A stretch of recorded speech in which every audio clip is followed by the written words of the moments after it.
A man being gunned down in cold blood wasn't so uncommon in a bustling little border town like Van Buren.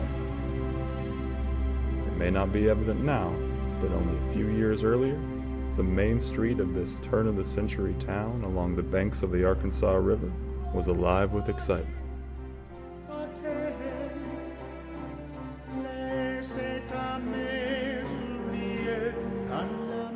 The gallery was packed full of eager residents who had come from miles around to catch their first glimpse of the newly opened opera house.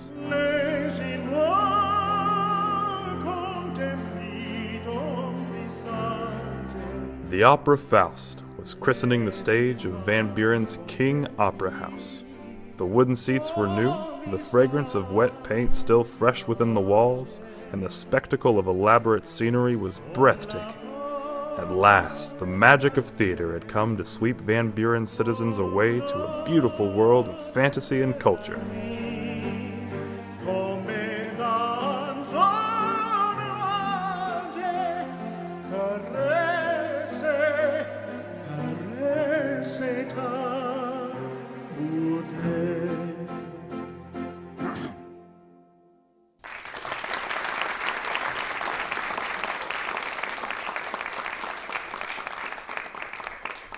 And, as of last Wednesday...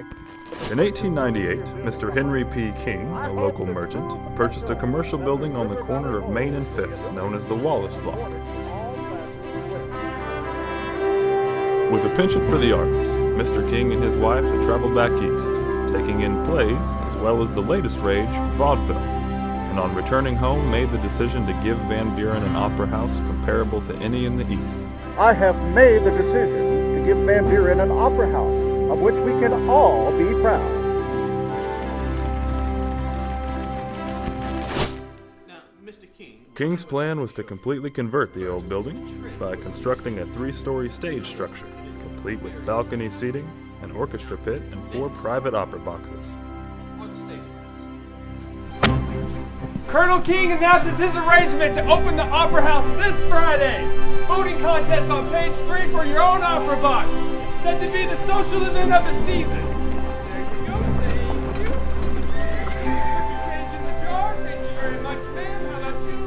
That one has your name on it. Thank you very much. What about you, The announcement ma'am? spread like a grass fire through the river valley.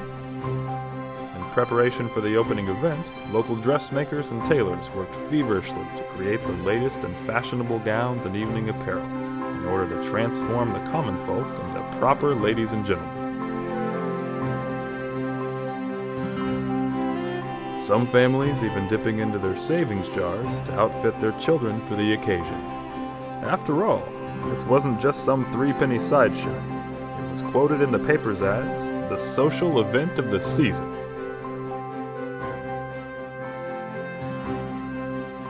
Mr. King even inaugurated a voting contest, in which the lady receiving the most votes would have at her disposal one of the prized Opera House boxes. The lovely lady receiving the most votes will be entitled to her own private opera box, along with 3 guests. Oh yes, the dress would be perfect. I can wear the hat with it. Yeah, she will look so pretty.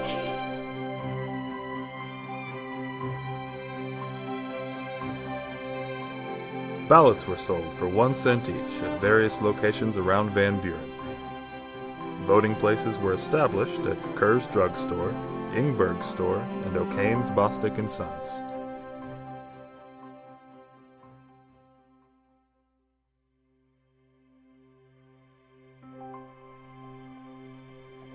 Finally, the much-anticipated opening night of October 18th had arrived. The threat of inclement weather could not have deterred those fortunate enough to have tickets from flocking to the now glowing Opera House, the unparalleled beacon of Main Street. Most drew up to the side in horse-drawn conveyances, some of which were newly purchased and others rented for the occasion, with leather and brass fittings cleaned and polished to a gleaming finish. Wrapped in furs and silks, with hair entwined with plumes and beads, the women were escorted by gentlemen strutting in newly discovered and slightly uncomfortable sophistication of tie and tails.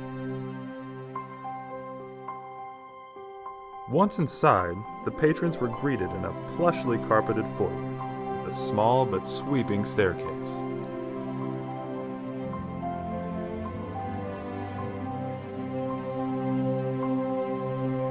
As guests entered the theater, they were surrounded by glistening crystal chandeliers, modern fixtures, and heavy draperies. No detail had been left unturned, including a masterfully painted drop curtain depicting a pastoral scene of the Swiss countryside.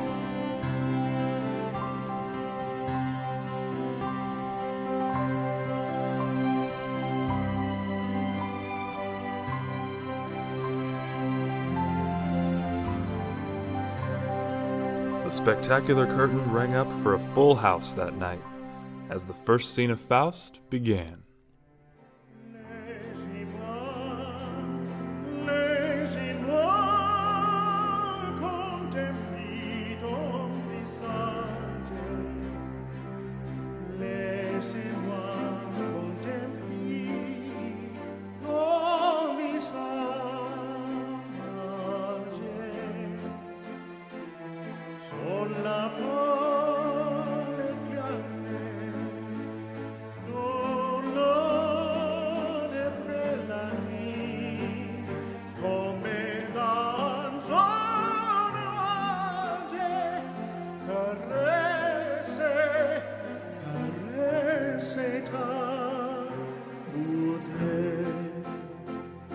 That glorious evening was all that King had hoped it would be. His prestige and place in the annals of Van Buren's history was firmly secured by giving to her a modern playhouse, rivaled by none.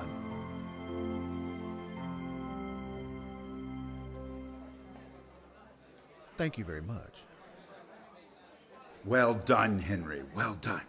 You've certainly hit the nail on the head with this one. Much obliged, Doctor. Much obliged. She did make Van Buren proud this evening, if I do say so myself. Well, I did really enjoy the performance. I hope you don't mind my saying so, but I hope that you'll keep your theater solely reserved for legitimate theatrics. No need to encourage the riffraff to come over across the river with burlesque and the like. Let's keep it over on their side, where it belongs. Our job, my friend, is to keep our city, Van Buren, a beacon of decency and order. Right you are, Doctor. Right you are. Oh, you haven't met my Allie. Allie?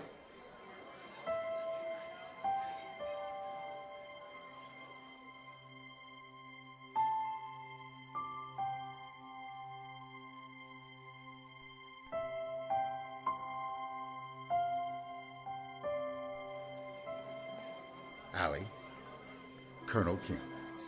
It's a pleasure to meet you, sir. The performance tonight was simply fascinating. Thank you, dear.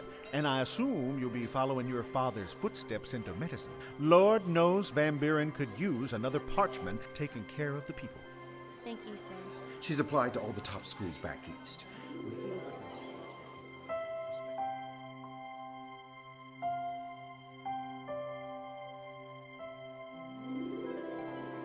Papa, Yes, dear. I left my coat in the theater. Hurry along. The weather's moving in. As I was saying, After such a grand opening, King continued to bring name attractions to his opera house.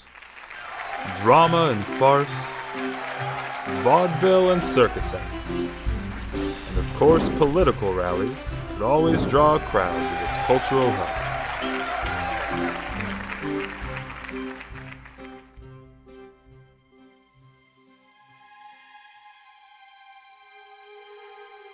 In March of 1914, a dry cleaning establishment that operated in the front of the Opera House brought tragic demise to the celebrated theater.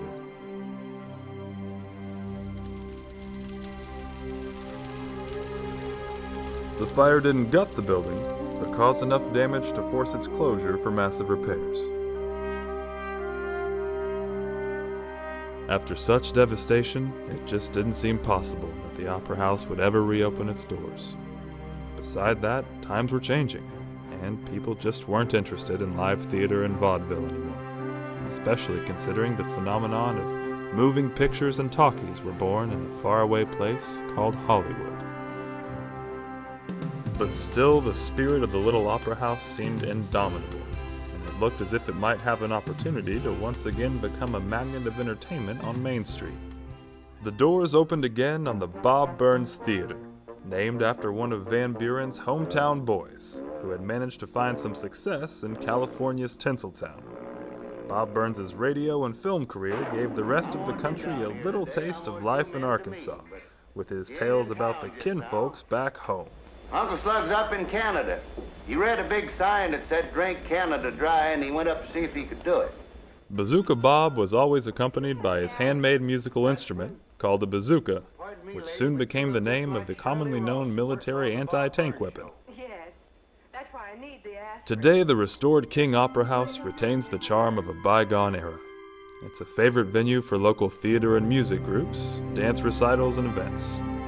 It may not feature the top-billed traveling companies and vaudeville shows as it did in the early 20th century, but still, there's just something special and unusual about this place. True, no more seam-pressed gowns draped with fur or gentlemen in coattails and top hats parading down the aisles. Except, perhaps, for one. Many visitors of King's Historical Opera House have claimed to have seen a mysterious figure lurking in the shadows of the theater.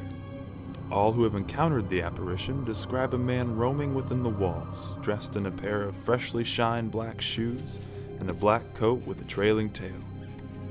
After numerous sightings, the only explanation for the figure is that it is the ghost of an actor who was murdered just down the road at the train depot in 1903.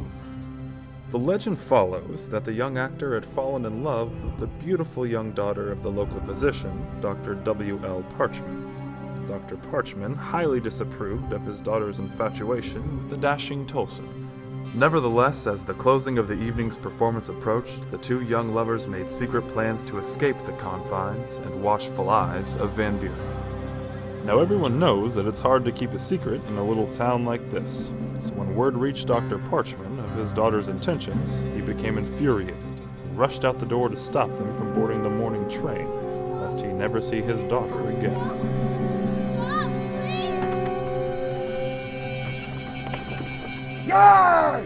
While Charles Tolson stood at the ticket window of the train depot, the doctor raced down Main Street on his horse-drawn carriage. Tolson was purchasing tickets departing Van Buren on the next train out. But before he could board the train, Dr. Parchman drew his pistol and shot the young actor 3 times, missing him with the first bullet, piercing his pocket watch with the second, and finally striking him in the back as he turned to flee.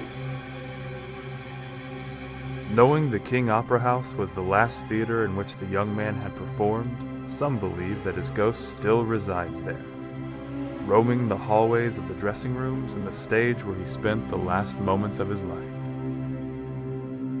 Of course, there are the naysayers who refuse to believe in such tales. They scoff at the idea that this spirit, tormented by the acquittal of his cold-blooded murderer and robbed of the embrace of his true love, would reside in the opera house, searching among the audience members for just one more look at the face of the beautiful young girl his restless heart so passionately desires.